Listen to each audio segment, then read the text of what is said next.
sharing. Just pop it on your phone as well so you can see if it comes on. Let's have a look.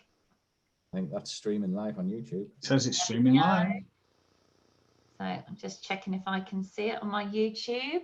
Oh, yeah, I'm just checking as well. Yeah, hello everybody. Let's have a look. Oh yeah, I can see it. We're live. Brilliant. Let me just open that so I can see comments. Excellent. Right, evening everybody. Thank you, thank you for your time. We've got 8 people watching. Hi everyone, thank you for coming along. 12 coming in now. If you feel free to comment below, just make sure that the comments are enabled. Let us know that you're there. Say hi. Hope everybody's well. We've got 15 coming in now. Excellent. Looks like everybody's joining. So let me just flick back to this Zoom meeting. So thank you guys. Thank you gang for coming. My dream team, as I like to call you.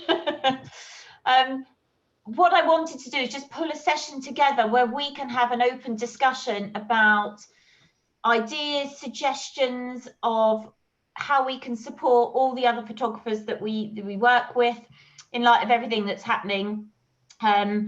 In my mind, you know, it's plan for the worst, hope for the best. So I think we just need to go into this with our eyes open, but be positive at the same time. There are lots of opportunities. We saw the first time round when we were in full lockdown, some really creative, exciting solutions from different people and how they can adapt and evolve their business. So I just wanted to pull my brightest minds together to offer some support and advice.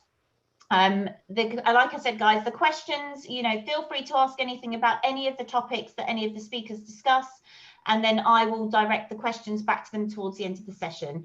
The format is each person is just going to talk for up to 5 minutes with their thoughts on what we could be doing, how you can evolve and extend your business and sustain in this current situation. And like I said, any questions, feel free to ask. So I'll start. My topic for discussion is diversification. I've talked about this quite a few times, and my view is, as much as it's incredibly important to specialize and be known for something from a brand point of view, I absolutely agree with that. In the current situation, it's also great to be flexible, to utilize those brilliant photography skills that you have. You know, we've got wedding photographers out there who are brilliant at adapting quickly, on camera flash, off camera flash, making fast decisions when it's raining, etc. These are the kind of photographers you need to be considering your other options and other opportunities at the moment. So I wouldn't be saying to no to anything. All business is good business at the moment. So just some suggestions of some of the areas that you can diversify into. If you are an indoor studio photographer, I would absolutely be looking at transitioning outdoors. If the rules do tighten over the coming months, outdoors, you can easily socially distance. We are coming into the most incredible season to photograph outdoors. Autumn is my absolute favourite. So why not take the opportunity? We've got October half term coming up as well. So if you are a studio photographer, wedding photographer, anything along those lines, have a think about extending into outdoor family. You can recontact some of your past clients, look at full days. If you ran a full day of mini shoots, that could be the equivalent to the income you would make from a wedding. So, you know, you can run full shoots for families and up to 6 people within the bubble with what the rules currently are. So have a think about full days of mini shoots and then maybe full family shoots over October half term. So that's first area. Second is training. It's something I do a lot. It doesn't have to be targeting professional photographers, but think about mums and dads who have great cameras or smartphone workshops. It could be done individually in person, but most importantly, it could also be taken online. There's a lot of people out there that are really interested in photography, so why not share some of those skills and have a think about training. On top of that, it's absolutely a fantastic idea to think about selling gift vouchers for training in the run up to Christmas. So if you they're valid for a year, then they've got an entire year and they could cash them against an in-person or an online session. So on transitioning to online training could easily be an option. For your wedding photographers, and Andy and I have chatted quite a lot about this, with Andy being a wedding photographer, the reality is weddings are likely to stay smaller for the coming months, and a lot of people are going to postpone. As much as that, it's easy, you know, to suggest to people having a large ceremony, cut the numbers to 15. For a lot of people, it's a huge family celebration. People are flying in from different countries. It's friends and family they haven't seen for years. The idea of dropping to 15 people, for a lot of people, they won't be happy with that, and they will postpone to next year. So I think they'll be smaller. So you'll have to shift your model in terms of what you're shooting and for how long. But also the volume's potentially not going to be there. So I think for wedding photographers, extending into other areas is really important. Schools and nurseries, again, a real option. My school, they've just had their photographs done this week. They went with an outdoor set up under a canopy so they could manage in case it rained. They had a system where each child held up their name and details and then put it into a box afterwards. And they even managed to deliver some sibling shots by photoshopping them together, which I thought was brilliant. So schools and nurseries are still active. They're still looking for creative ways to get shots, particularly because the kids have been off school for so long. And also that can lead into you just putting your brand in front of lots of other families. If they're to find their images, if they're coming to your website through your galleries, that's a whole new audience, and it can lead to commercial work as well. I work with my local school on their website and their brochures. So again, a lot of these projects, they may not be the first thing that you think to do. And it's, you know, if you're a wedding photographer, core wedding photographer, you might think school nurseries is not something of interest, but in terms of reach, what I find is you never know where these connections and networking take you as well. Creative extensions. I was chatting to a photographer the other day and was super impressed that she showed me these hand-painted backdrops and abstract art that she developed in the last lockdown. So when we were completely in lockdown, she took the opportunity to develop this backdrop business and do these beautiful abstract art, of which I now want one for my house. But you guys are creative, so you could extend outside of photography as well. It doesn't just have to be photography at the moment. And then finally, I think one of the biggest opportunities, which is exactly why I've asked Steph to come on, is personal branding and corporate. If we are finding it challenging as a small business, so are all of these other small businesses out there. They need, as we do, to continue to communicate and market our business, really thinking about our marketing messaging, but they're going to need imagery for their social media. They're going to need opportunities to cross-promote with other brands as well. So personal branding and corporate, particularly where those businesses have the same target audience as yours. So if it was Karen, for example, a newborn, a premium newborn or yoga lady, you know, does pregnancy yoga, would be a perfect tie-up. They could, you know, discuss imagery, shoots, but they can also talk cross promotions between the businesses. So that feels like in a whole area itself, which is exactly what Steph's going to talk about in a second. But I think my message is, it's a wonderful opportunity now to just really think outside of the box, and you know, not to close your mind down to any other opportunities at the moment, because something Maggie said to me as well at the moment, we've just got to get through this. Our businesses have got to get through this. We need to be in a sustain the numbers that we were looking at in years prior and get through this and back out the other side. So yeah, diversification is my suggestion for what to work on. If you have any questions about any particular school, nursery, training, etc., feel free to pop it in the comments. Okay, so that was just my thoughts. I'm going to pass over to Steph now, just to talk to you about personal branding and corporate and her thoughts on that. Excellent. Thanks, Nina, for that. I would say, just like you were saying, I am a big advocate of, you know, don't knock it till you've tried it. I think that sometimes something, you know, out of something bad, something really exciting can come out of that. I know that the reason why I started into, you know, corporate photography is that we did a house build that went massively over budget, and then for a year I just said yes to everything because I just needed the money. And my business as a result has grown massively. It's given me the opportunity to diversify. And so, you know, maybe rather than, you know, feel down about the things that you've lost, think about the excitement of trying something different. So the reason I love corporate photography and commercial photography is that, first of all, it's weekdays, you know, school hour type thing. So if you've got kids, it fits really well. If you've got kids that are at school.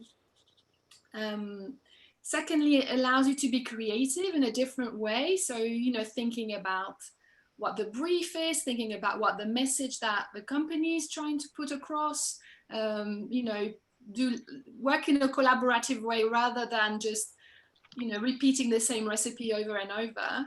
It can be the opportunity to do something different each time, and quite often, you know, for personal branding shoot, we kind of finish the shoot on a real high and feel, you know, I'm really excited to see what these photos are going to be like. Do something really different from my portfolio.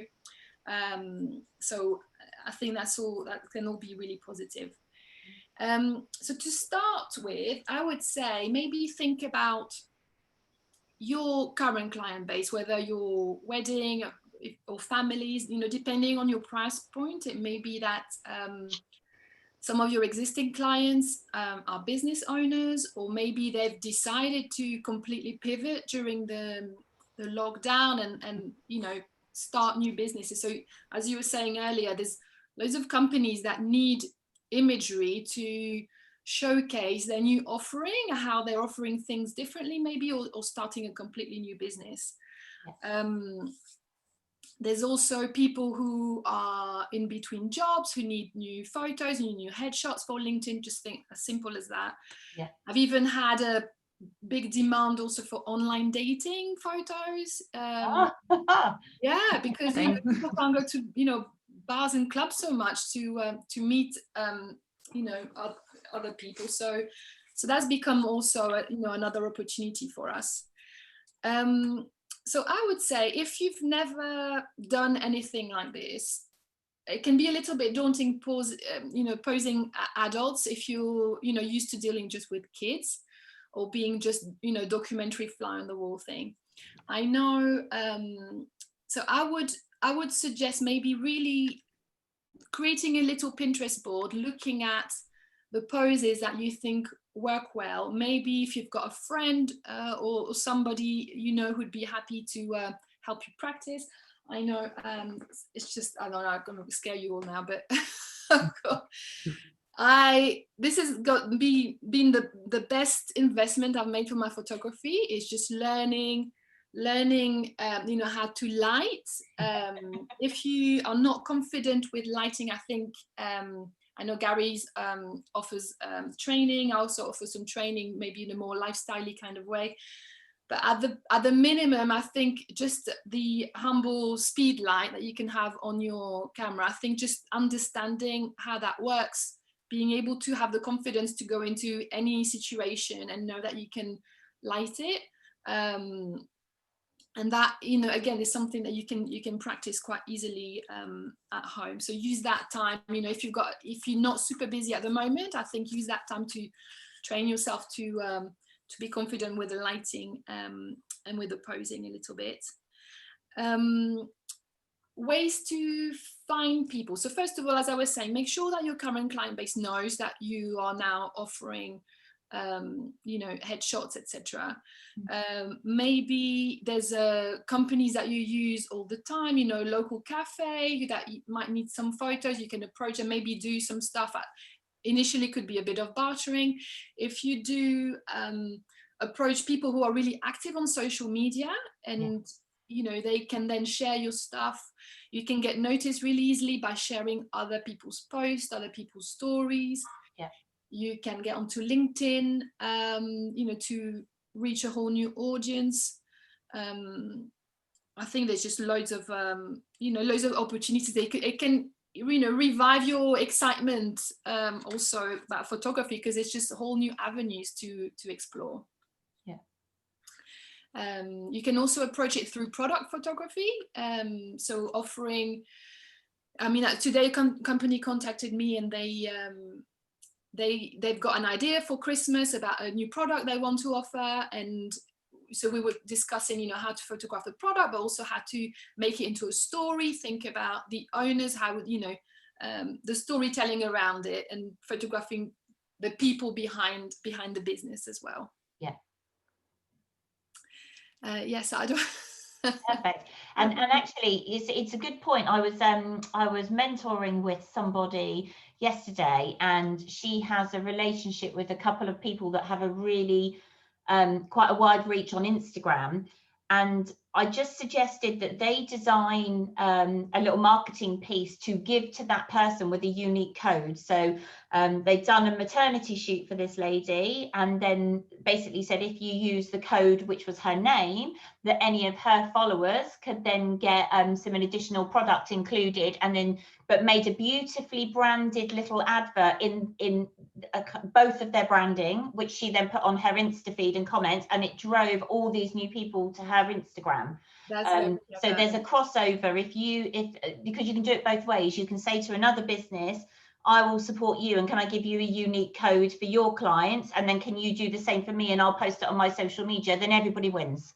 Everybody wins. Absolutely. I mean, this is something that is also I've really appreciated, compared to families, that sharing family work on your social media, you feel, especially since GDPR, you feel like you have to beg and you feel like you're intruding on their privacy a little bit, whereas dealing with businesses, they want you to share the stuff. So definitely. It's really beneficial both ways. And also a corporate client or commercial client is often a repeat client. Absolutely. The acquisition of a new commercial client is really valuable, because that means you can get 3-4 times a year, which you would never get with a family, especially, and definitely not with weddings. Yeah. That repeat business is brilliant, establishing the relationships. Yeah, and often they turn into your family clients as well. I know you've converted a lot of people that you shoot for business, and then when they want family photos, they only come to you anyway. Absolutely.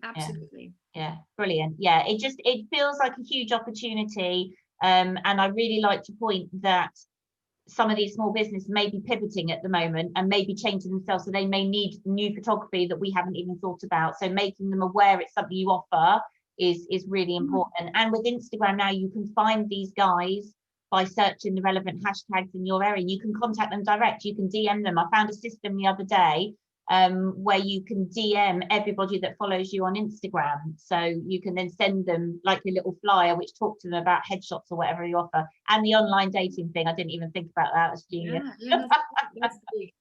Brilliant. Excellent. Thank you, Steph. I'm going to pass over to Andy now. So Andy, for most of you guys probably know him. He's my website guru, but also a wedding photographer. So I think has quite a unique perspective on what's happening at the moment. Yeah, so I think that the wedding market at the moment is probably the hardest hit by what's gone on this year. So I mean, I'm already seeing people move who've got weddings booked next April, May. And I think we've got to accept that weddings aren't going to be back to normal for 12 months, realistically, back up to normal numbers. So we've got to make the best of what we've got. And some of that is going to be what you can do on your website so that you really stand out. You make it as easy as possible for people to find things, because they're... my parrot's about to start ringing his bell.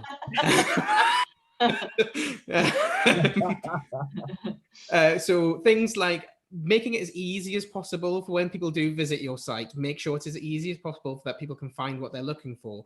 So ideally, you want to be able to get from your homepage to the page with all of the information about whatever service you're offering in one click. And if you can do that, and you're making it as easy as possible for people to book you, then if someone's comparing two websites, they're going to go with you because you've made it easy. Yeah. I know there's a certain thought, particularly around the US market, where they teach people to not put prices on because you can talk people into spending more, but that's working on an incorrect assumption that people who are interested in the price, that the price is the primary driver. It's not. Quite often people are just really busy.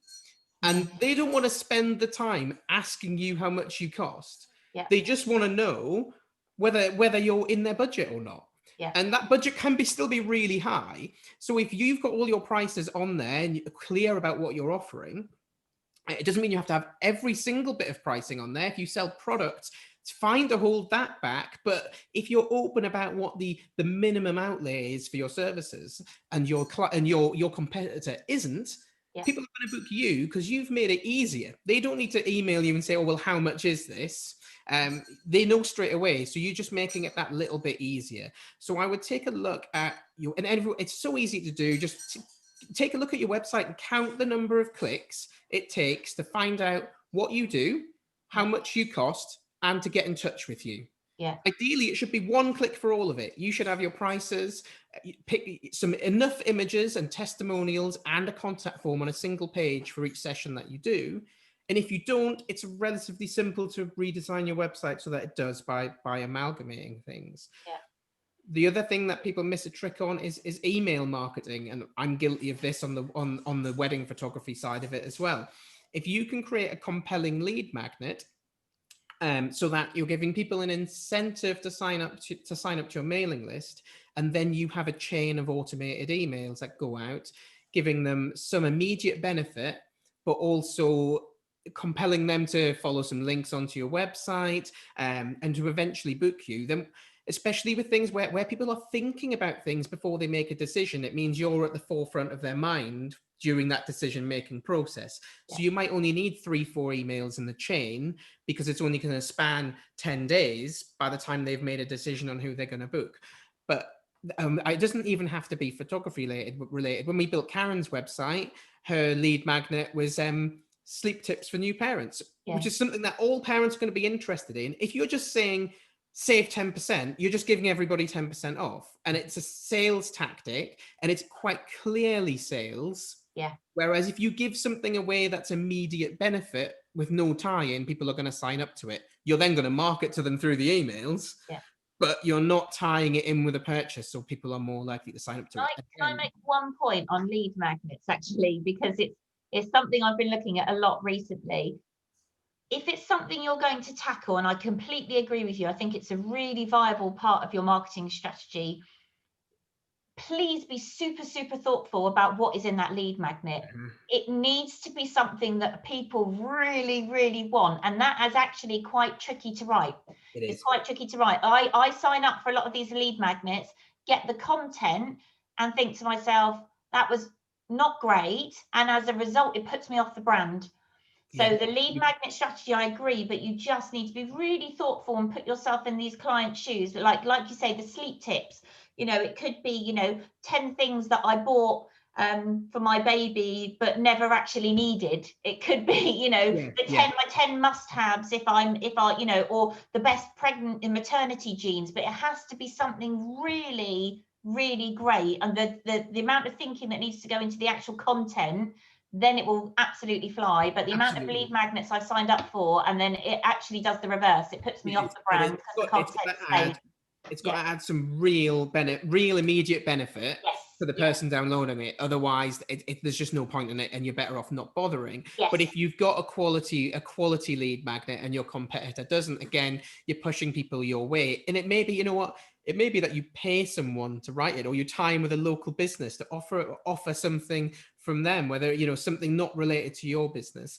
But it's definitely something to think about. The other thing we can do is to create thank you pages, which work really well. So when someone inquires with you, rather than just get a little message under the message box, forward them to another page on your website with a video of yourself saying, thank you for inquiring, making it personal. It doesn't have to be high production value. Just use your webcam. And that way you're driving people. So once they've inquired, they get this thank you video. You've made it personal from the start.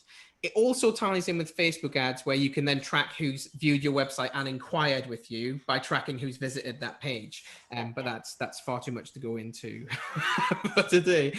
And the other thing to look at is everyone should run their site through GT Metrics, which is a speed testing site, and make sure your website's loading quickly. Ignore the score. Click on the timings tab, and I've got a blog that explains this, which I'll give Nina the link to, and we can put in the comments on here, I'm sure, that explains how to read that report well. And if you use the timings tab, the most important ones are the first measure and the third measure. So the TTFB, the time to first byte, if that's over, say, half a second, that's a long time to wait for your website to even start loading. And some of the cheaper hosts, I've seen that where that's been 4 or 5 seconds of just a blank screen before the website starts loading. people are impatient and they'll just leave. Yeah. Sadly, the only thing you can really do if it's that long is often change hosting, which might have a cost attached, but it's probably cheaper than the work you're losing from people not waiting for your site to load. Yeah. Sorry, Andy, is there a difference between different browsers with that as well sometimes? There's a little bit, but you're better off just test. It's kind of, I tend to test on Chrome because it's one of the most popular browsers, and it gives you an option for using Chrome or Internet Explorer. Yeah. And make sure on GT Metrics you change the location to wherever you're based, because there's no point if it's fast in the US but slow in the UK, and your clients are in the UK, then obviously you don't want that. Brilliant. Brilliant. So actually, I'm just going to stop in with a couple of questions now, because there's quite a few coming up. There's now 106 people watching. So hi, everyone. Thanks for joining us. So somebody asked, did they need a DBS for local nurseries? Yes, the answer would be yes. I think, if I remember rightly, when I first started shooting in nurseries, it was the nursery that actually sponsored me to get the check in the first place. So the very first nursery I did that, and then I had it. But yes, you do need that. The unique code idea that I mentioned. So basically, you would agree with another small business and say to them, right, I will give you this code, and then when the person books, all they need to do literally is on their booking form, on their email, say you can add promo code section, and they would say the name or tell you where that lead has come from, and then you would apply it when you then go to create their booking. So it doesn't, if you don't have the capabilities on your website, it doesn't have to be a physical code. It's just, you know, literally I've been referred by, I don't know, Cake Bakery, whatever it's called, and you say, oh, that's fantastic, you know, you get 5 additional prints or whatever it might be. But it's just giving them, you give them the marketing materials to make it easy for them to share on their socials. And then Jen's just asked a question, Andy. Would you do the lead magnets as a pop-up on your site at first entry, or as part of a blog post, or something else entirely? So either or. So having a pop-up works if it's a lead magnet that's you targeting everyone who visits your site.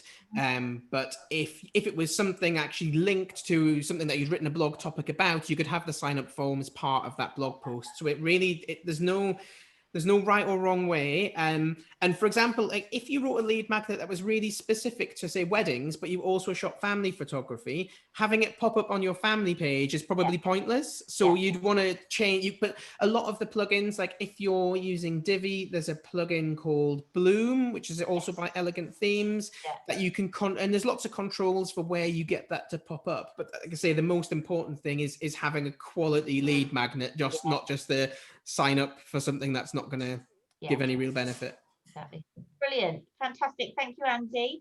And also just to mention, Andy and I, in lockdown 1, did a lot of live website critiques, which are all still live in my group under units. So if you want to, what you can see is you can watch a number of those videos, and you can see we're critiquing the structure in the same way. So if you didn't have your website critique, you can still watch those videos and apply it to your own site now. So it's worth going back and having a rewatch on those.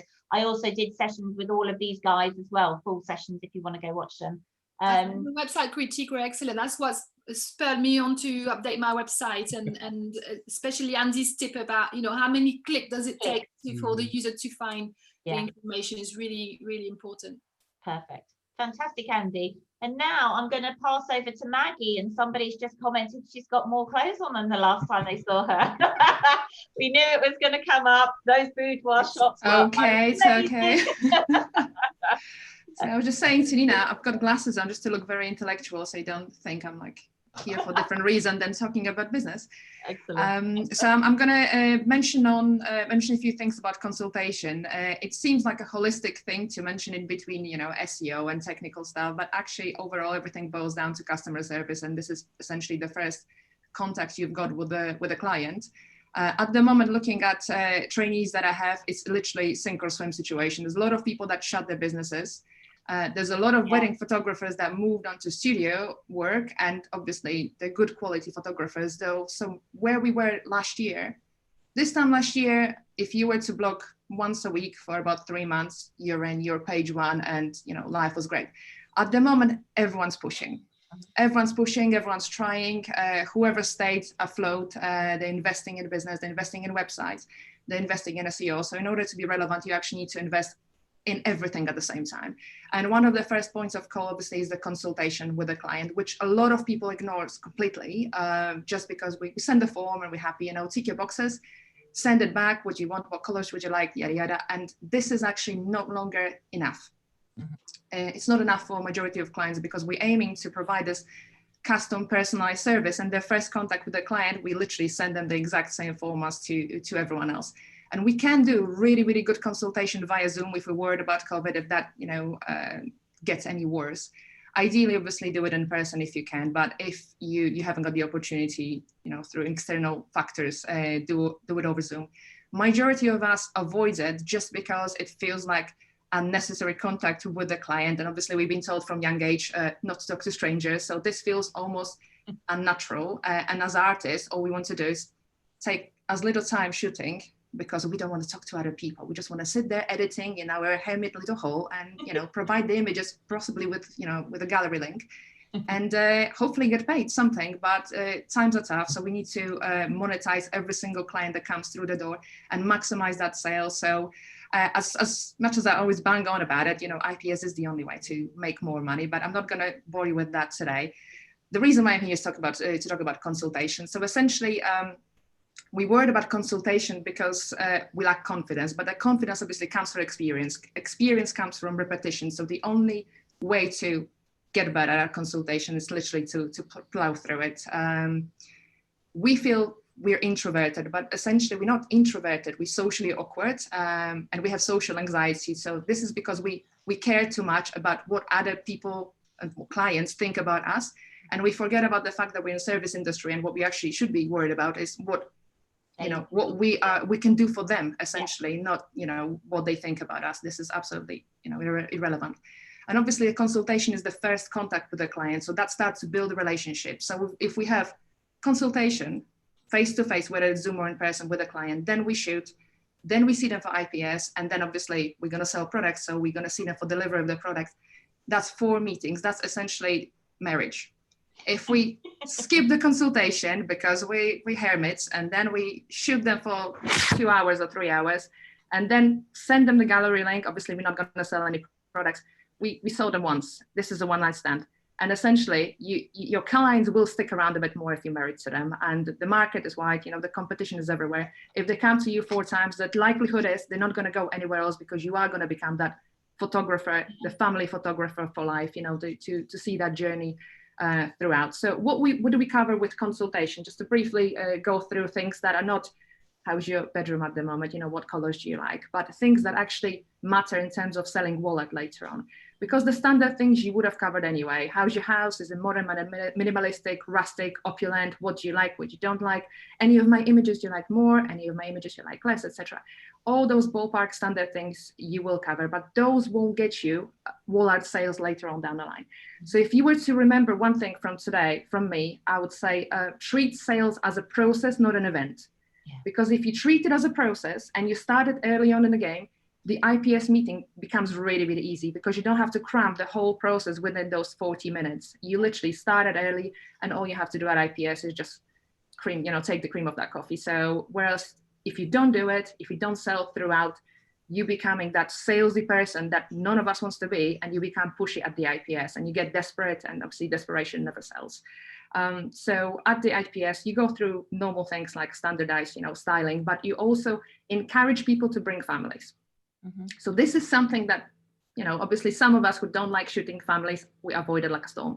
But the thing is, if you photograph a family where mom has got 4 kids, and all the kids tend to be, you know, older, the newborn is here, and you have the opportunity to obviously shoot the newborn at 8 days old, mm-hmm. or you could invite them all, even if it's the first half an hour of the shoot, and then, you know, get rid of them. Invite them all to have those family images, to have those sibling images. Then it becomes much easier to sell wallet later on in the game. So we actually need to plan for that wallet very early on. At the consultation stage, we need to invite the whole family if we can, because if that session goes really, really well, and we're very proud of this gallery and this 8-day-old baby, it's got those amazing images, mom comes for the viewing a week after, she sees those images, she will never spend £2,000 to £3,000 on that gallery if the other 3 kids didn't have comparable images or comparable memories. Now you're going to take away the mom guilt if you give them the opportunity to buy image with all of the family together. It just makes it much easier later on. And I'm saying they don't have to stay throughout the session. If you haven't got the space within your shooting area to keep, 3-4 kids running around, don't do it. It's fine. It's not necessary, but just have that half an hour at least at the beginning to accommodate everyone. Another reason why you do proper consultation as well is because if they love you at the consultation stage and your session goes tits out, which is absolutely likely if you, for example, have 2 18-month-old kids and you've taken them as a shoot, because we now take all the business. And so it happens that they have 3-year-old with, behavioral issues. And then you have dad who doesn't want to be there. And the session goes absolutely bonkers. You come to IPS, as parents are leaving, they say, we can't wait to see the images. And all you think is, you've been here all along. It was a disaster. But then if you had that consultation at the beginning and you got to know your client and you are actually, getting on with your client really well, at the IPS, they'll be much more forgiving. If you didn't have the opportunity to get to know them at the beginning, and then you walked into the session when you couldn't handle it, the IPS is going to be really tough because they'll blame it on you. So that's another reason why I would say consultation is the key factor when it comes to good service. Another reason is the fact that obviously it makes your service justifies your price a bit more. Justifies your price from the beginning, because if you just shoot, send the gallery, why are you charging me $4,000 for that? If it was 45 minutes of your work, especially in dad's eyes, normally that's how it looks like. If you invite everyone, mom and dad, or both decision makers, to the consultation, they kind of see the space. You can talk about everything that they require from that session, and obviously it's much easier later on to charge what you want to charge, because you committed that time to finding out what it is that they want. Otherwise, if you don't ask what it is that they want, you're shooting in the dark because you're trying to provide a solution where you don't know the problem. Just because you're shooting nice black and whites, just because you're shooting nice composites, doesn't mean people who are coming to you, they're coming for those things. They might be literally coming because you are a photographer, and they wanted to have a newborn on a bed of salad and, caterpillar outfit, but you never asked about that, so you wouldn't know. So then you provide that gallery, and where's my caterpillar? You won't know what you shoot unless you ask, physically ask. And probably the main thing for me from wall art perspective, and obviously from profit perspective, is to start selling that wall art at the consultation stage. Much easier in person. If you have beautiful samples around you, much easier, but you can also do it over Zoom. You need to ask 2 questions that lead later on to wall art sales. And I do mention that at my training, I always bang on about it. Write it down on your hand, tattoo it, because one question needs to be, what type of wall art are you most attracted to? What type of wall art are you most attracted to? If you are within the space where you have your wall art around, ask your clients, any of that wall art that, tickles your fancy, which one do you love the most? Because then you're going to make a note and you'll know what to push at the IPS. But also, because you mention it, and you're being very presumptuous right now, because no one ever comes to your studio and say, I would love 40 by 60 deep framed, acrylic or something like this. It just never happens, as much as we would love that to happen, it never happens. You need to lead people to get that need as a process, develops, and at the end they actually have the need built in, then they really need it. So you need to start planting that seed early on in the game. So you say, what type of wall art are you most attracted to? Is the answer to that relevant? It's not super relevant, because the reason why you're asking is for them to start thinking about wall art. If they're actually very specific about what they like, whether it's framed prints or canvases, write it down. If they don't know, it doesn't matter, you've asked that question. Second question is, where is that wall art going to be displayed? Again, they never mentioned they want wall art.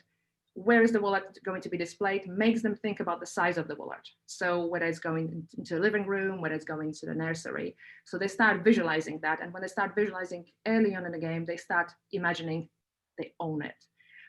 So also, because they start talking about it, and whatever we talk about becomes the reality, you wouldn't talk about wall art if you really didn't want any wall art. So you're almost putting those words into your client's mouth and into their brain as such, and forces them to start thinking about wall art very early at the consultation stage. And it becomes really easy to touch up on that at the IPS, because you've literally mentioned that to start with. Your social media is full of images of wall art, your Instagram, your Facebook, your website should have images of wall art. And I'm not talking about your thumbnail size sticker-like ones, and I see that every single day when I train everyone. I'm yet to see someone with a website with massive images of wall art. Andy, can you sort this out, please? Because I literally, I'm like dying on the inside. You're trying to sell something that's supposed to look sexy, make it sexy. Don't make it look like this. And then you have a price next to it that's bigger than the wallet saying 1,500. I don't want to buy a stamp for 1,500. I want to make it look epic. So macro images of canvases, of frames, of chevrons, texture. Even when people don't have that wallet in front of them, which is going to be the case when you go on Zoom, they will actually be able to feel how the product feels, the weight of it, the texture of it. So things like that, all relevant. So don't skip the consultation. It's very, very important. You know, contrary to popular belief, the email is not going to cut it. Everyone treats us like a number these days. We're a number at NHS, we're a number at school. Let's not be a number with businesses that promise customer, you know, satisfaction as custom service as such, because then we're lying to ourselves. So do proper consultation. Brilliant.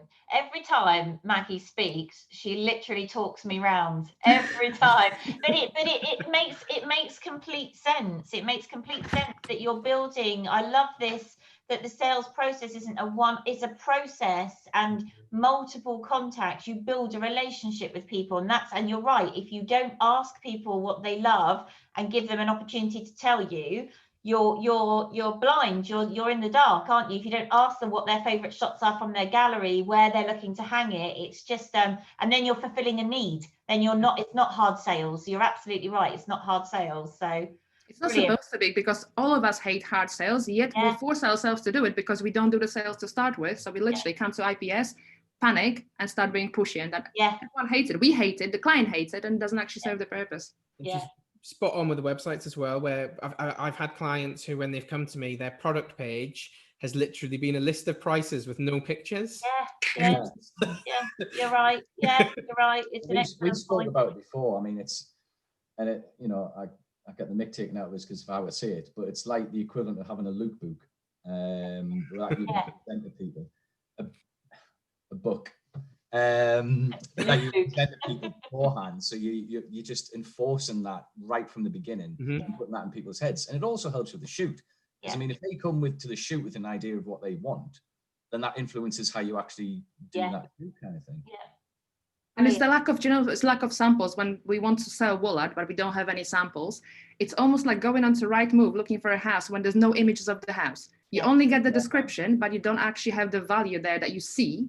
No one would ever go for a viewing if you just had description, 4 bedrooms, you know, so and so meters as such. You need to have samples to show people what it is that they actually want, especially if we're charging decent money for it.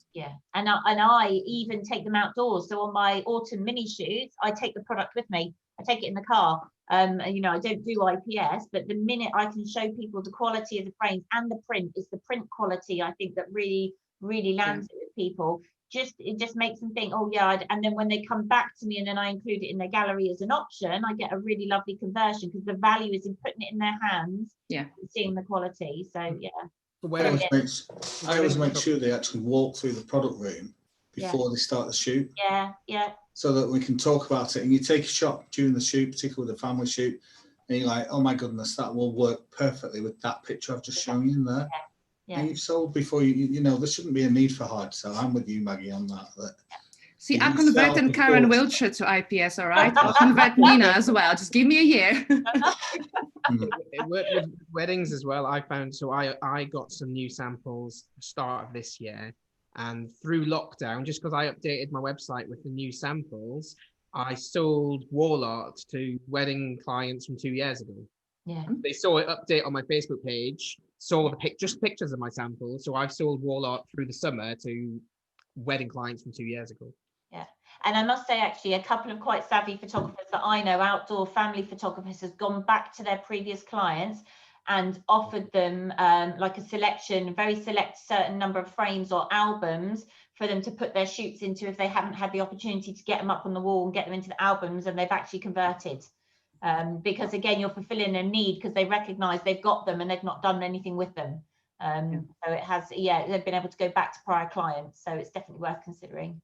Fantastic. Thank you, Maggie. It leads beautifully into Alex, who I've invited on as our product expert, but also just generally as a huge support to all of us when we're thinking about what our clients are looking for. You know, I've used Alex all the time. We have lots of conversation about lots of different ideas, but just wanted to bring him on as well, just to talk to you about product and all of these different things that can be utilized again in these challenging times. So yeah, and I mean, thanks guys, because I mean, over the last 5 minutes, you've basically between you said my entire talk. Kind of been crossing out swathes of what I was just about to speak about. So, but it reinforces it. It's great. I mean, it's basically what I wanted to talk about is not so much what we do or anything like that. It's kind of observations that we've seen within the industry over the last, well, since spring lockdown kind of thing.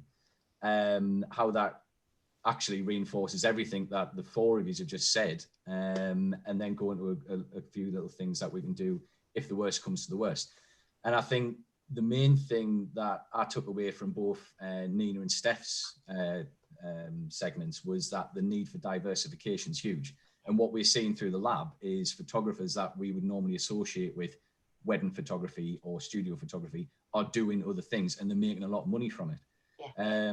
I mean, we've got wedding photographers shooting families. I mean, one of our brand ambassadors, Your Place Studios, they, you know, phenomenal wedding photographers, but their style lends beautifully into lifestyle, sort of off the cuff family photography, and it's worked fantastic for them. And it's just trying, like exactly what you said, Nina, trying to keep the businesses alive and just get through this segment. And during that process, you might find something that you absolutely love, like, you know, like what you were saying, Steph. You might find like a type of photography and fall into it that you're like, actually, I can make really good money from this, and I'm going to keep doing it even after everything's got back to normal. And that's been represented with what people have been getting. But I mean, the massive thing is that people are buying products more. It's there's definitely a more of an emphasis upon a finished product, and we're seeing sort of like product sales go through the roof. And I think a lot of that psychologically is down to like people's spending habits through lockdown. They've been sat there in a home staring at blank walls for 3 months, realizing they've got no parent photos, no pictures of the kids up on the walls. And they might have more disposable income. So things like holidays are being cancelled, that kind of thing. It is out there. So if you're looking towards this time of year where, you know, the festive sales are going to start ramping up, this is really the time to kind of upsell on all your sessions if you can, because people are in that kind of frame of mind that they will buy from you, especially if you've been unsure in the past about, you know, you don't like that heavy sell. And it's exactly what Maggie said, you know, start the process early. You don't get desperate and almost like ambush people at that last sales stage. Yeah. And I know me and Andy were talking about building product pages for websites where you can just send them a URL instead of a lookbook. And it works brilliantly. But I mean, one of the things it's like a harsh reality though, that within the next couple of weeks and months, we might not be able to get people into the studio. Yeah. And, you know, talking about virtual consultations, virtual IPS and stuff like that, we know, and I'm not saying anything new, that the best way to sell stuff is to show somebody a physical product. And, you know, they can touch and feel. It's a very tactile sort of subject matter. And we're guilty of it as an industry. I'm massively guilty of it at the moment, because we're always wrapped up in the photographic industry, and we never think that nobody else could possibly know what a 10x8 in a whatever frame sort of thing could mean. They don't have a clue. You need to be descriptive, and you need to show them exactly, this is what it'll look like. This is what your images will look like in it. Yeah. And that's what it'll look like on your wall. Yeah. And if they can't get in the studio, use things like Fundy or Pro Select or like templates, that kind of thing. I'm actually going to try technology.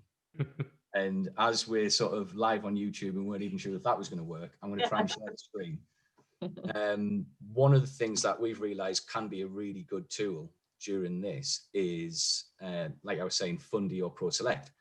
And this isn't like an affiliate thing. I'm not like some kind of Instagram affiliate scammer or something like that. We just know that it's a good tool to use. It's got proven track results, both Pro Select and Fundy. I mean, this image here is one of Sharon's. If Sharon's watching, hello. She sells bucket loads just off the back of being able to show the clients what the image would look like in a certain frame, in a certain setting. And if people can't get in the studio to see that for whatever reason over the next few weeks and months, this is going to be invaluable. So it's just a really simple thing. I'll try and, yeah, we'll move the gallery view there. So basically what you get is you get your image, you import it in, you can set the size, it's set to a sort of 24:16 there. And you start playing around with the options. You can actually do this in the consultation in front of the client. So they can be looking at you know, maybe like a double cup mount or something like that. You can play around with it. I mean, we realize this could be very important if we go into sort of localized lockdowns and stuff like that. So we've spent the last few months trying to build this up and get our products onto both these platforms. So all of our mounts and frames are in there now. Okay. Choose the frame. I think this sort of image definitely, I mean, it will depend upon what kind of environment the client has. Like Maggie was saying, talking about what your room's like, what kind of wall art you're drawn to, that sort of thing. But, you know, it is image dependent as well. And if they've come to you for a certain type of image, they're going to want a certain type of style. So something like an ornate frame or something like that would work great. And it's being able to show them what this finished product would look like. Yeah. It's going to be hugely beneficial. The main thing I love about this, though, is that you can actually import your clients' rooms into it. I was going to say, this is Pro Select, is it? Just this one's Pro Select, yeah. Fundy's a very similar layout and a very similar structure to it. Yeah. I think the fact you could put your own room in is just immediately for me really exciting. It just, I mean, from a lab's point of view, it's great to help people with the studios as well. Because I mean, I was down at Emma Jane's new place a few weeks back, and we were sort of taking photographs of sections of her new studio, measuring a certain element, because I'll show you in a second if it works. Yeah. Yeah. Okay. So you've got the room in here. There's a little tab here. So if you set up rooms, across again, you'll get this sort of screen here. So you can actually position where the wall art's going to be on the screen, and then you take a measurement from somewhere in the room. You ask your client basically for a measurement. So I've just measured the mantelpiece on this one. Yeah. At 48 inches. So save the changes, go into that, close my emails, and then you can drag the image in there. So whatever you're working on with the product will be in there at the size that you imported it in. And the best thing about it is we all know that clients underestimate how big their walls are. Yeah. That's like a 24/16 print. I think I may have got the measurement of that mantelpiece a couple of inches too small, but you can literally scroll through the print sizes to show them how it's going to look in bigger sizes, and you can actually make them see how it will appear in their own space, which for the vast majority of the country who don't have this day-to-day interaction with, you know, products and that sort of thing, it's a massive bonus, and it just helps the sales process so much. And it you know, like what you're saying, going back to old clients, like Andy just mentioned there, if you could maybe do a sort of a post where you're going back to old clients that didn't buy anything from you and say, look, I'm doing these Zoom consultations now from your old work. If you want to send me some photos, we can talk through your options, thinking of Christmas presents, thinking of things like for grandparents, aunties, uncles, that kind of thing. This would be brilliant. Yeah. I love that idea. You can ask them to send in the space that they'd like to fill, and you could send some suggestions back to them. Absolutely. And for people like yourself who are like, you know, mobile based, it could really work. Because I've had people measuring for me and then saying what gallery collections. You remember that really big one that we had of the 5 frames, that 5 frame collection, and then they said, I've got 2.5 meters on the wall, what's the max collection you could fit in? That could have completely made that a lot easier for me, because they could have just sent me a picture and sent me a measurement. So if you're mobile, I've found, because I started using Fundy at the start of this year with the plan to upsell loads of wall art to all the weddings that didn't happen. But even from there, haven't you? I mean, we've had conversations where, you know, you've been able to show the couple their image in their kitchen, and it's a sale sort of thing. And when you're mobile, you're limited to the size of sample you can carry with you. I'm not going to have a 40-inch wide sample in the back of my car, but by having Fundy or Pro Select or something that you can do that with, it's really easy to upset. They've seen the product and they know they love it, but then you can upsell them a much bigger one that'll fill the space properly. Yeah. Absolutely. Brilliant. But I mean, just briefly touching upon the diversifying thing as well. Like you mentioned before, we're so lucky in the UK that we've got such a massive choice of trainers to choose from. I mean, if you look at even like the US and stuff like that, the choice in the UK and the talent on hand in the UK is brilliant. So if you do need it, like brush up on anything, or if you're not sure on a certain type of photography that you want to branch into, you're at such an advantage being in this country. And there's not a lot of advantages of being in this country at the minute. So take it while you've got it. Okay. I mean, we've got a couple of competitions that we'll be launching tomorrow with 2 of the guys in this show. So if you don't mind, Nina, we can put the details in the comments. Yeah, of course. As well. Brilliant. Excellent, thank you. It's really useful to see that pro-selecting. It's been something I've been thinking about, and it's come up on a couple of mentoring calls about how guys can utilise it, particularly with virtual IPS potentially. So it's well, the 2 of them work with Zoom massively. I mean, both Fundy and ProSelect have got video tutorials on how to use Zoom. But the best thing is as well, they've got 30-day free trial. So perfect. When these sales are going to be massively important, you can trial it for 30 days. It's not going to cost you anything. Yeah. And you can get those sales from it. Yeah, exactly. Well, that's perfect, because then you can actually see the impact for clients, can't you? So brilliant. Linking back to Maggie's thing with consultations, like if you're mobile and you're going to a client's house to consultations, don't wait for them. Don't wait until after the shoot and then ask for a picture. Take a picture of their wall and take a tape measure with you and something, so that you say, well, which wall do you want the wall? Because that's what I've started doing with wedding consultations now. Like when I'm there, I show them the albums and I show them the wall art and I take a picture of the wall and a measurement. Yeah. So I know right after your wedding, I'm going to mock something up to show you like an epic portrait on that wall. One of your drone shots of it. Yeah. They work brilliantly as large piece of wall art. So fantastic, brilliant. Thank you, Alex. Now I'm going to pass over to Karen now. The reason I've invited Karen on is Karen's been. How long have you been a photographer now, Karen? How many years? 10 years. 10 years. 10 years. Yeah. The reason I bring Karen on for these conversations as well is she's a 10-year into business newborn photographer who still has volume coming through her door at the moment. So that's really important. A lot of people are finding it challenging, but Karen's built a really strong brand. She's really well known where she lives, and she has these clients come through her door. And I just wanted her perspective on how things are changing, could be changing for newborn photographers, and what she might be doing to adapt at the moment. Thinking about her business model as well. So I've just said, chat to me about how things are at the moment, Karen, and how things are working. So at the moment, I'm not seeing newborn photography isn't stopping. It's right. They're still really confident. They're still keen to have their photos done. Yeah. I think during lockdown, obviously we were all locked down, so nobody could do anything. Yeah. But after, I didn't have anyone cancel, everyone postponed. So I think June was full of older babies, and they loved the pictures just as much as if they were tiny 10-day-old babies, and they were now 4-month-old babies. And everyone was really appreciative of those photographs now, because they hadn't missed the whole baby stage, they just missed the first few months of it. So I think I haven't seen a slowdown, if I'm honest. I think people are still spending. Maggie's browbeating me into I am really stubborn, I have to say. I'm always.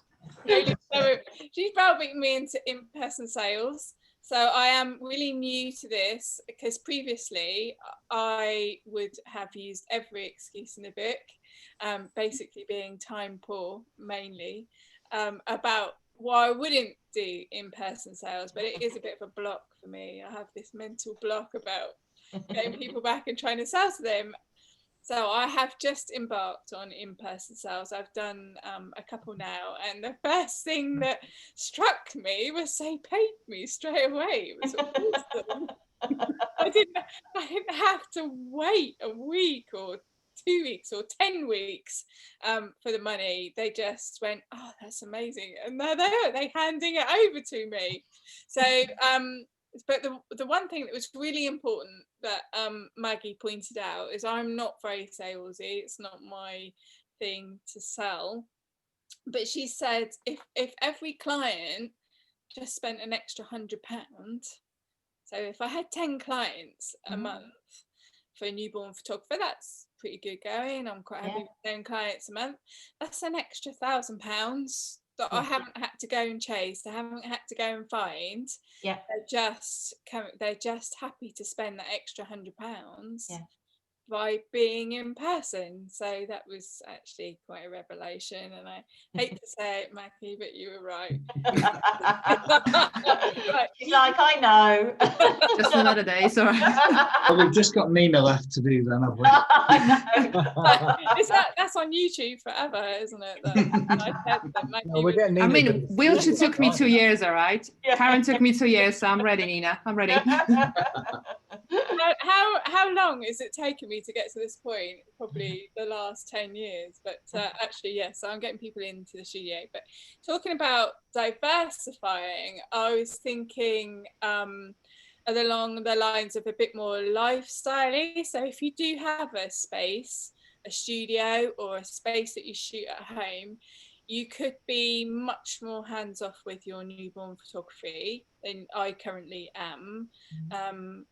So you could get a nice crib, put it in a corner, turn it into a lifestyle space, and actually have the parents get a bit more involved. You can still get some beautiful photographs, maybe not the full-on posed newborns, but if confidence dropped in your ability to touch the baby, then that would be definitely something that I would look at doing, you know, going down the whole white onesie, off they go, the parents put them in the crib, and you ask them to turn them over, and you get much more lifestyle shots, and then a lot more shots of parents holding. Alex. a lot more shots. A lot more shots with the parents holding the baby as well. And like Maggie said before, I always do my utmost to get sibling shots. Whether they want parent shots or not is most mums aren't feeling the best, but I do try and talk them into doing the parent shots as well as the sibling shots, and then the whole family shots, because I know from my own experience that suddenly you might not be feeling great, and they might be the only thing that your kids or your family have got of you. So I always encourage parents to be in the photographs, whether they feel crap or not. And that's my job, to make them look amazing. Yes, exactly. Yeah, and it's they feel crap. Yeah, they look amazing, because I've worked hard to work on lighting and everything else, like Stephanie said, to work on your lighting and all that kind of stuff during lockdown. I haven't done it during lockdown, but you know, over the years I've developed my skills using lots of trainers and stuff to get there. So yeah, diversification. I definitely think if you're a studio-based photographer, you need to learn how to get outside. And you definitely need to learn how to edit outside, because it is completely different. It's taken me a few years to get to editing properly outside. I think you can do newborns outside. You can't do naked newborns outside. You might do them for 2 days a year, but you could definitely do a lifestyle newborn shoot outside where parents are holding the baby a lot, or maybe in some kind of really snugly wrapped, because it's no different to them taking them out in a pram. No. You know, and I often actually reference you on my training, Karen, as one of the people that I think has found your way to transition outdoors, because the people I train that have come from studio and then go outdoors, in studio you have complete control, so you own the posing, the lighting, the temperature. You go outside and everything keeps moving, constantly keeps moving. But I think what you've managed to do is find somewhere in between. So you've got all your lighting principles and your posing and your wonderful styling, and you've taken that outdoors. So there's something in between. So you're still working towards a wall art collection. So it's naturally posed, but outdoors, but you retain an element of control if you use additional light as well. So you don't have to be a studio photographer that then goes outdoors and goes, well, I'm going to go all lifestyle and documentary. It can be too far a leap in style. So there's a lovely middle ground. If you look at Karen's outdoor work, there's this beautiful middle ground where she finds lovely location, handles the lighting styles that produces a similar quality of work to your studio work. So if you're not comfortable with lifestyle, there's an in-between which can work really, really well. And with autumn coming, if you are studio and you haven't gone outdoors yet, try it. Just step outside with friends and families and kids and try it. But still, you can tackle it like a studio. You can retain, you know, take your off-camera flash, take your giant brollies like Gary would take. But you know, you can take that outdoors, and if you manage the space and you could just create 2 or 3 beautiful shots, which could be a complete wall art collection. So don't be frightened of if you're just studio of heading outdoors. You just need to be flexible at the moment. I was going to say, we've had a collection of Karen's work on the stand, one of the multi collections kind of thing, on our trade stand for the past 2 years. And it's exactly the shoot you're talking about, you know, an autumnal shot, very posed, very sort of like considered in terms of how it's going to work as a collection. And people have saw that and went, I can do that kind of thing. You know? And it just, you know, it works massively, and you can get really good sales. It doesn't have to be that documentary, there you go, there's the digital sort of thing. You can make good money. Exactly. I mean, I'm not the best photographer at getting kids to run around and try and snap away whilst they're doing it. I end up with gurning kids. So I'm much better as a photographer who's found a location, set it up, then bring the child in. Obviously, kids don't always do what you want to do, but you're kind of stacking the odds in your favour by setting it up in the first place. And even I'll take my props, my radio flyer cart, my bike, that kind of stuff. I take them and then I can sit them in or on something, and they can't run away because they're exactly where I want them. But it works, and it fits particularly with wall art really, really well as well. You're producing a gallery because the background stays the same, so they look beautiful as a collection. So brilliant. Thank you, Karen. Appreciated. And talking about lighting and mastering your craft, etc. This is why I bring Mr. Gary Hill into my conversations all the time. So he's actually been spending a bit of time with me recently. We did a couple of days lighting workshop at my house. It was great fun. Now I want loads of lights. But I wanted to ask Gary to have we may potentially have some downtime while we are off, and it is an opportunity to work our craft even harder as well. You know, we don't sit at home, you know, we do all the marketing things we've been talking about, but why not also take this opportunity to work ourselves a little bit harder and look at our lighting, etc. So this is why I've asked Gary to come on and chat about this as well, about what he would suggest we could be working on. Yeah, definitely. I think everybody said the same. Diversity is massively important at the minute. I know that I've done a product shoot today. I've been shooting dancers. I've got a full day of dancers on Sunday. All the things that, you know, isn't the normal pretty lady in front of the camera that I'm known for as such, or a child fine art picture. I think we do have to diversify. And I think also we've got to make ourselves stand out a little bit, because, you know, I'm going to say this in a slightly controversial way. I'm going to have a load of wedding photographers moving into portrait work. You know what I mean? So, and there's some really good wedding photographers, and particularly they can shoot indoors, they can shoot outdoors. So I think it is the time that you push yourself to stand out a little bit more. I'm a big fan of continuous development, and, you know, Karen and I and Maggie and everybody, we're all the same on that. And even you, Nina, I've even converted you to Flash sometimes. You know what I mean? And one way that you can really show that, and I don't want to get into an argument about it, but competitions are really important. Really important. Pardon? Get into an argument, come on. Yeah, well, there's a lot of people that say that they don't really matter, and I think you can go 2 ways with it. You can enter a competition and just do it for yourself, or you can enter it as a business decision as well. It might seem bizarre, but I'm just going to screen share for literally 30 seconds, something like that. And I just, if I can get it, it's disappeared now, hasn't it? What have you done to me, Nina? Have you turned me off now? No, it should still be there. It's still there. Why is it not letting me do it then? Something Nina's done. I blame Alex. He was the last person. I was going to say I might have done something with it there. Hang on. Let me just see. Oh, it'll do it now. Okay. Just one image I want to put up. Yeah, the reason I put it up is, from a business point of view, that's a £20,000 image. Okay. And it only became a £20,000 image because it won me an International Child Photographer of the Year title. Yeah. And it's, while we sometimes think that competitions aren't important and those kind of things, it's what you do with the result. Yeah. That's the important thing. And it's the same with qualifications. I'm massively into qualifications and stuff like that. And I think I've badgered most of the photographers that are on this page to push for them a little bit. Yeah. But it, you know, Maggie, even you with your awards with Rise, the newborn show, things like that, and they are really, really important. And you can actually drive a lot of business your way that way by being that one person that is better than others, and do the right things with everything else, your SEO and all of that, and take use of it, blog posts. You can make yourself stand out a little bit.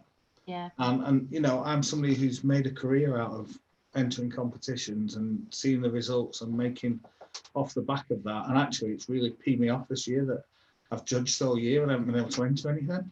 Yeah. But you know what I mean? I'm currently judging Rise at the moment, and competitions are really popular.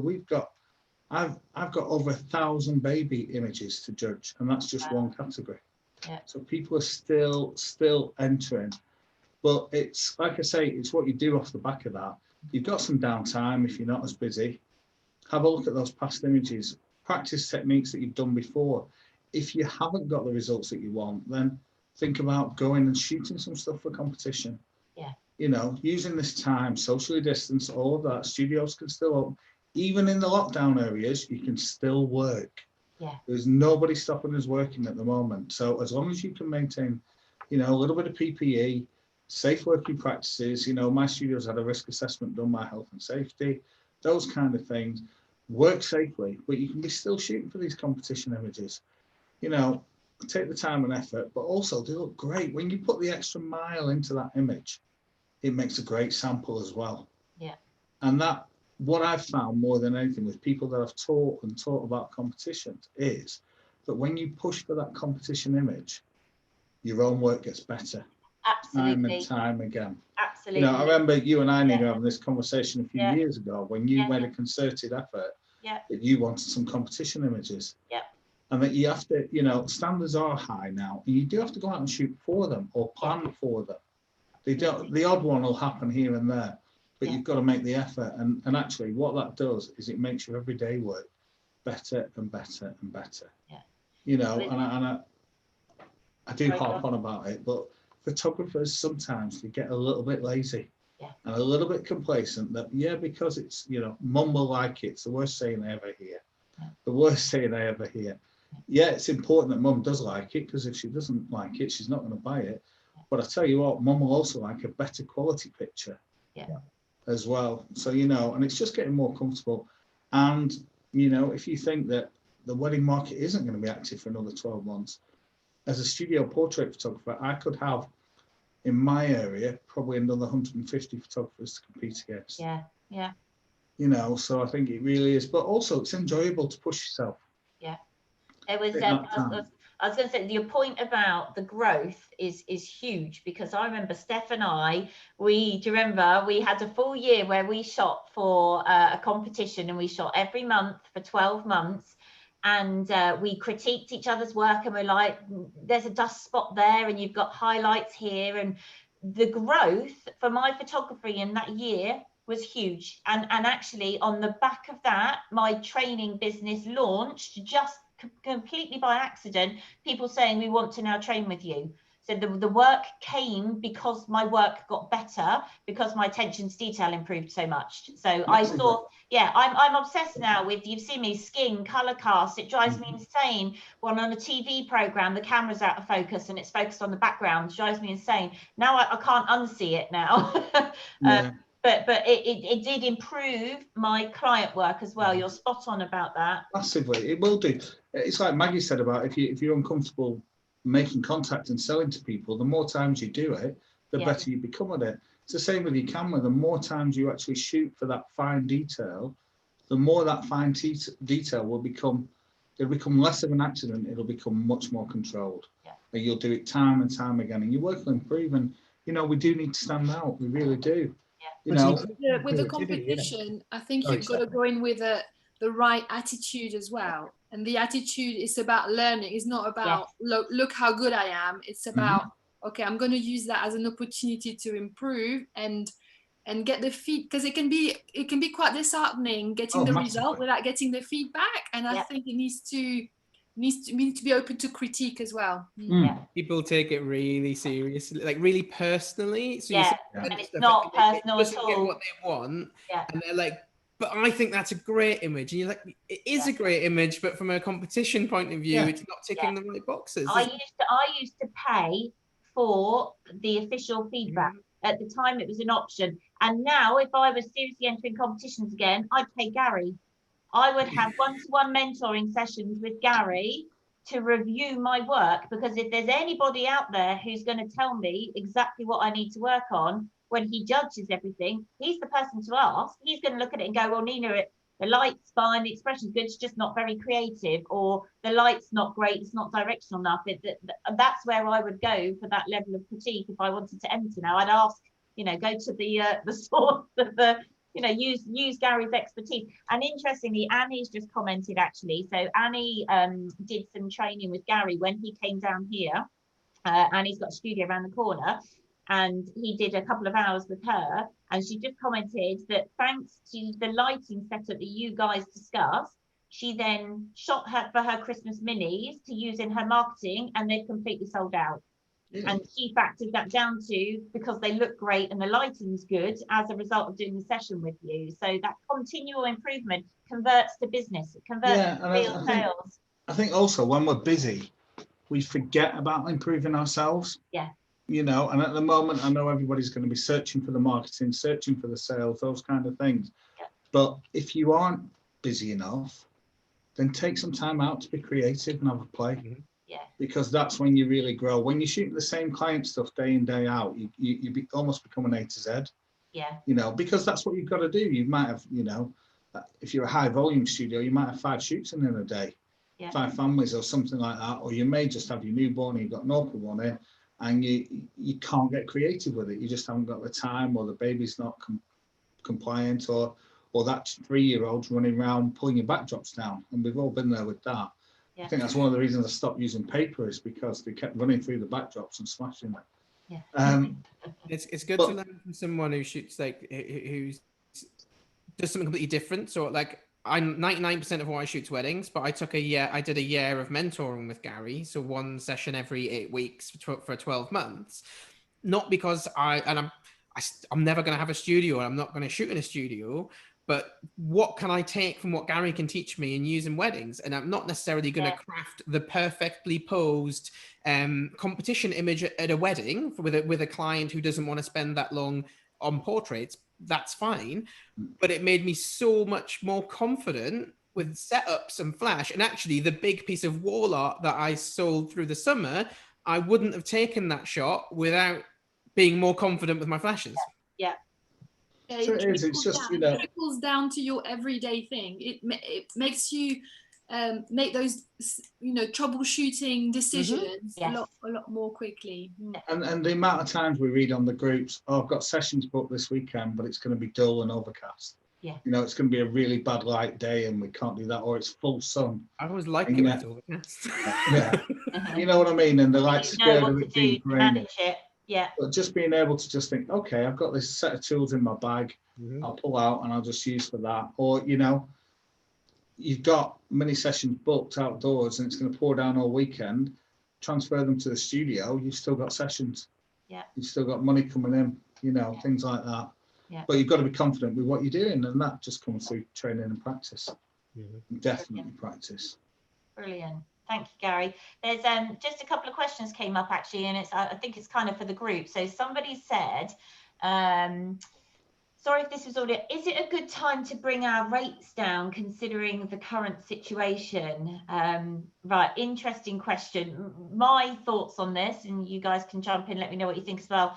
I wouldn't bring my pricing down. What I would flex is my time. So rather than necessarily doing full family shoots, I would consider maybe upping the number of mini shoot days that I offer.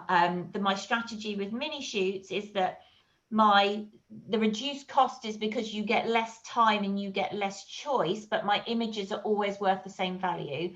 So I can reach more families in a shorter period of time by having multiple throughout a day. So it's still good for me from a profit point of view.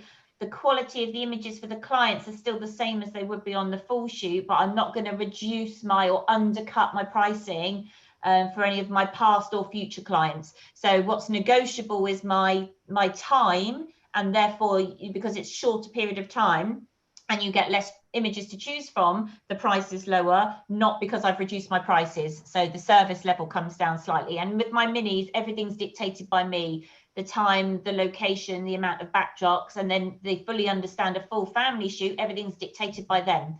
Location, outfit changes, backgrounds can take as long as you like. So they understand they get a slightly reduced service, but still with the same quality of image. So I think my concern is you could spiral if you start to reduce your pricing across the board. It's very difficult to come back out of that and to recover from that situation. The only businesses that I've seen have done that have ended up closing. So it's, yeah. Also, as Alex was saying, just because our income's gone down, can't assume that everybody else, and some people's, money to spend has gone up. So that's one. And two, I think there's always going to be clients who are looking for a photographer in the reassuringly expensive bracket. Yes. Yeah. So just because you're cheap, you might then attract the wrong crowd and maybe the bargain hunters. So I would advise against lowering the prices for sure. This is something we touched on before the call, Nina, saying like, although there might be at the minute with local lockdowns and things, a lack of consumer confidence, and some people might be choosing to spend less. People have still got that money. We tend to live in little bubbles, and if you're self-employed, you tend to have a lot of self-employed friends, and therefore a lot of people who are negatively impacted. But and you extrapolate from that, well, all my friends have lost money through this and they haven't got money to spend on luxuries. My neighbours have just done their whole house up because they've both been furloughed on 100% salary. Yeah. People aren't going out as much and things like that. And actually, the one positive thing that's come out of this whole pandemic is family value has become more important. Yeah. And I think that, not in a mercenary way, in any way, shape or form, but I think that actually one thing that will come out of it is what we can provide, providing we do it well enough with great service, like Maggie said, and people can find us with the right SEO, all of that, and the right products, is actually that we can do something that's really important to them, important to them. And I think, it's another message we need to be carefully putting across, but in a way that, we are an important service, and Andy's totally right. There's a lot of people been sat on the backsides for 6 months on full pay, doing nothing and not been able to do anything with it. You only have to look at Amazon's profits to see that people are spending on things they wouldn't normally do. Yeah, true. Yeah, brilliant. Excellent. I'm just seeing if there's any other questions, but I think we've covered most of it. Thank you, everybody. We've had kind of well over 100 people watching this evening, so we really hope it's been useful. Just to kind of summarize, there seems to be some kind of consistent themes in what we've been talking about. So diversifying and being flexible, being completely key. Oh, look at the puppy. It's so cute. I can't. It's just destroying my dining room carpet. Diversifying and being flexible is incredibly important.